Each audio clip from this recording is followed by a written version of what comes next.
G'day from Isaan. I thought I'd take you for a walk around the garden, which is something I haven't done for a little while. And I picked today because after a few weeks of cloudy, grey, boring skies, we actually have today, after some rainfall, we have this bright stuff. I believe it's called sunshine. And we also have a funeral in the background, so there's plenty of talking, which gives you a break from me, and maybe some music, which is for background. So here we go through, this is from our outside living area. Bougainvillea still blooming and shedding leaves. God, it's a pain to keep under control, but it's just beautiful. And then here, for those of you who follow the posts I put about the golden palms, this one has finally started to shoot, and that'll turn into seeds. Beautiful. And then heading out into the tropical garden. This is a sign I got made in recognition of Gaun's incredible work. So it actually says Gaun's garden, because it's certainly Gaun's garden, not my garden. We'll head off to the right. This is a lot of this is galangal, and you sort of think, well, I did anyway. I thought tropical gardens, always lush, blooming, nothing much changing. And in fact, tropical gardens, like any other garden, it goes through seasonal changes. And galangal dies back in the cool, dry season. So we've got a few shoots here, but this would normally be just a solid wall of green, and that's not the case at the moment. And you can see all those shoots down there which look dead. Well, they're not. They'll sprout in the wet season, and this will return to just a packed area again.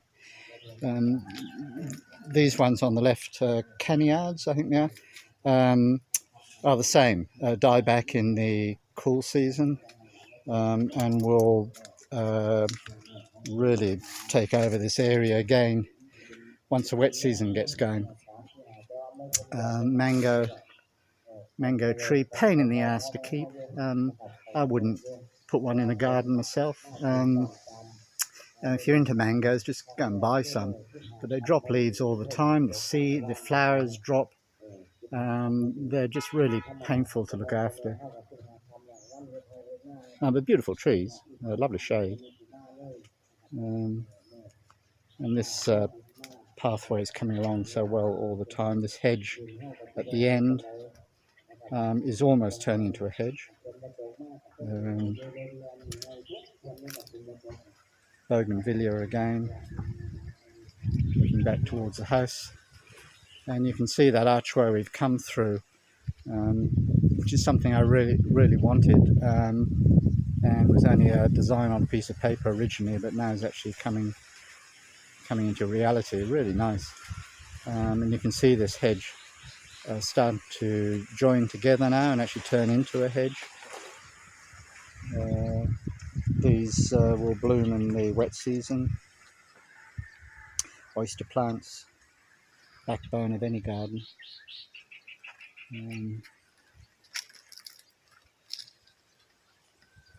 The boat still hanging in there. Bougainvillea, the second archway out of the garden. And then looking back, shall we go this way? Oh yeah, I don't know. We'll have a look here. Golden palms again. This is all 2 years old, and they would be 1 metre tall, 2 metres, 3, heading towards 3 metres, and growing beautifully. Good soil on this land, so this will turn into a sort of a covered passageway through to the seating area eventually.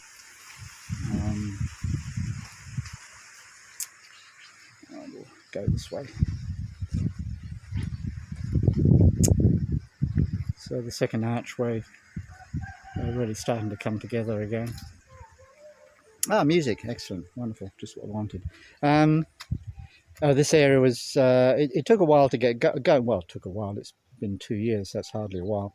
But it looked a bit bare originally, but now everything's really starting to reach a height where it's making an impression. The new pathway we put in is looking really settled now. Bougainvillea on the left, and those trees. These are actually trees. They look like shrubs. You can cut them to shrubs. Excuse me. You can cut them to shrubs, but they actually turn into large trees if you just let them do their own thing. We'll keep them in shape. And then golden palms filling in. A total wasteland behind that green shade cloth. And there were a couple of hardwood trees there, lovely trees that filled in this entire sky. But someone bought the land and cut the trees down, of course, which is the Isaan way. So disappointing. Nothing on the land. There's no risk to anything. But anyway, yeah, I'll forget it. One of my pet hates. Gaun can't help herself. She plants everywhere, even places you wouldn't sort of think about planting. She plants up. This is the back of that bougainvillea hedge, and then this is a path I'm actually going to develop. Not now. We were talking about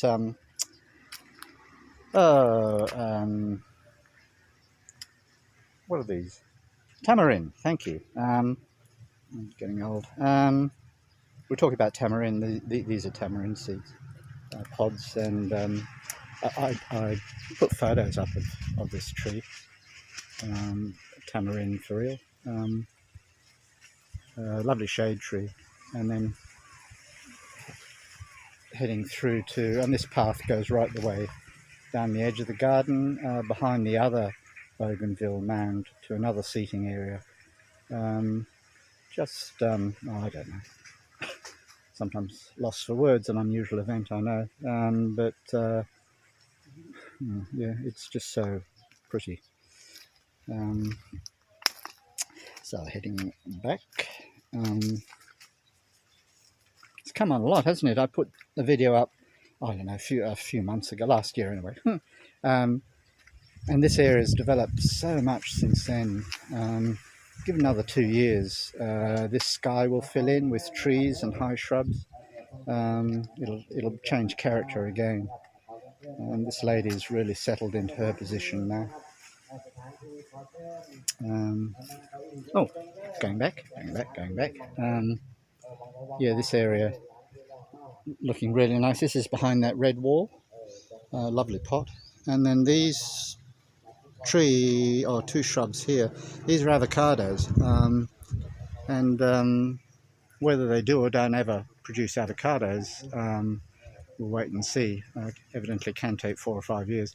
But they're just lovely trees, just in themselves.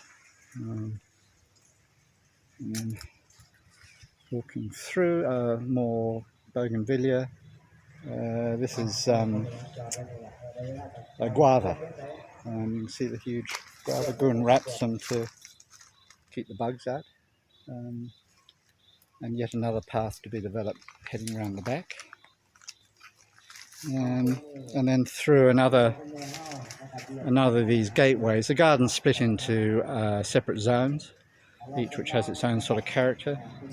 And then through this pathway is really starting to come into its own, with the golden palms sort of starting to give shade and sort of come over the top of you. I wanted these to be pathways, or like passageways through greenery, and you can sort of get the idea of how that's coming together.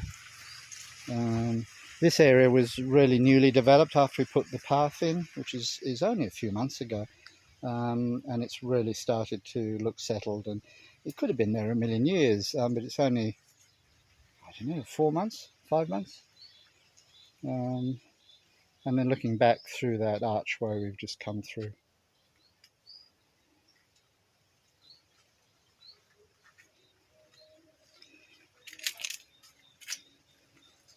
Through to the the third of our Ong water pots. Rosie's been cut back savagely. Gaun had a moment. They were getting scraggly, and they'd been badly eaten by bugs. So she cut them down to about 6 inches, and I thought, oh God, that's the end of that. But now they're shrubbing up nicely and flowering, as you can tell. So they'll enjoy the wet season. So they'll be back into full form in a few months. Just looking, this is a lovely open sort of area, different character again, which is what I wanted. Rice hut in the background there, you just catch a glimpse of it. Once again, these shrubs here, these sort of large leaf, name escapes me, sort of bird of paradise type of thing. They die, I mean, they don't die back completely, but they get less vigorous this time of year.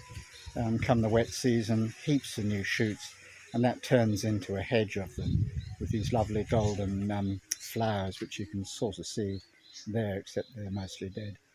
Bougainvillea at the back, that's over our carport. And then around, you've got to remember this is winter in Isaan, so the garden is not at its best. You wouldn't believe it, but it's actually not as lush as it would normally be.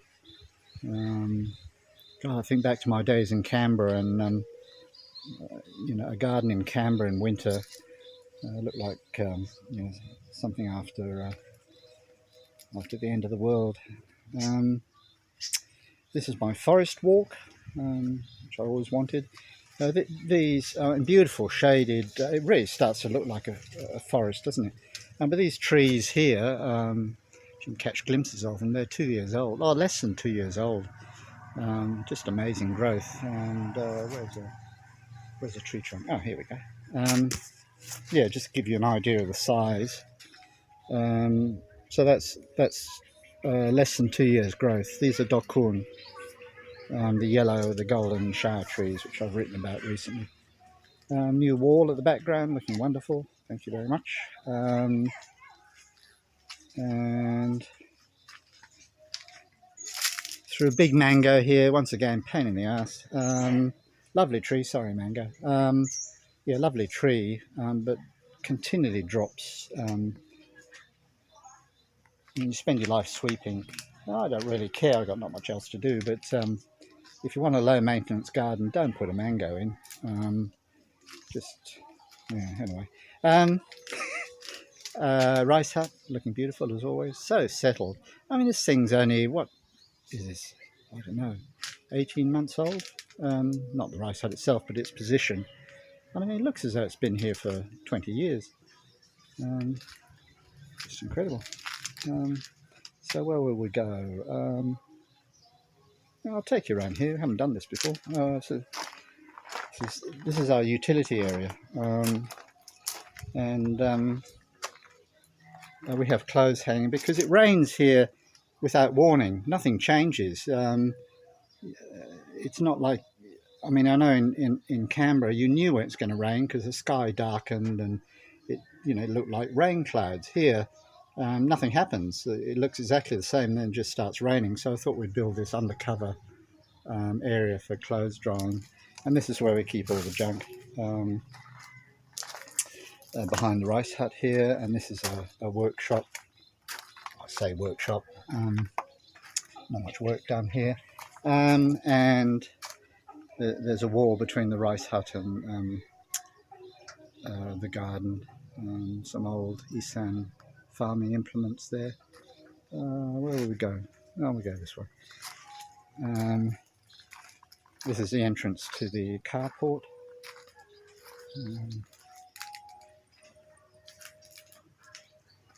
Aussie boxing kangaroo flag. It's as nationalistic as I get. I'm not big into flags. And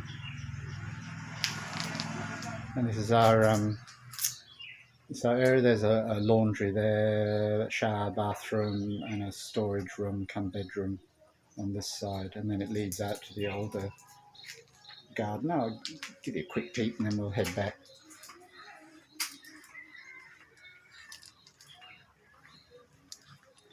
So the sala has been renovated. Through once again grass, pretty ordinary because it's winter, as is this tree which has lost most of its leaves, and it's done so for months. Yeah, you sweep every day. Once again, you have to be committed to this sort of garden, but looking at a scene like that, I reckon it's worth it.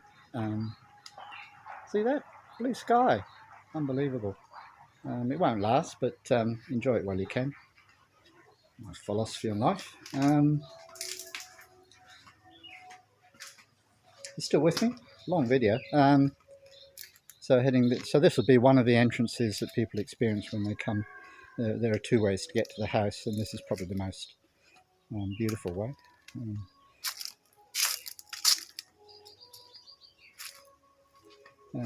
This is looking back to that third water pot again, and then one of my favourite views, which is under this jackfruit tree, because it's so shady and cool. You come into the garden and literally, I mean, it's 5 degrees cooler than out on the street. Everything just soaks up the heat, and you've got shade. And I tell you, in Isaan, shade is a luxury because anything that provides shade is cut down. You go to any event in Isaan, and you've got people sort of all huddled in under the one tree that's providing any shade because they've cut down everything else. But this is just, I don't know, it's what makes Isaan for me. I couldn't live in Thailand in some circumstances, but I certainly can with this. Why wouldn't you?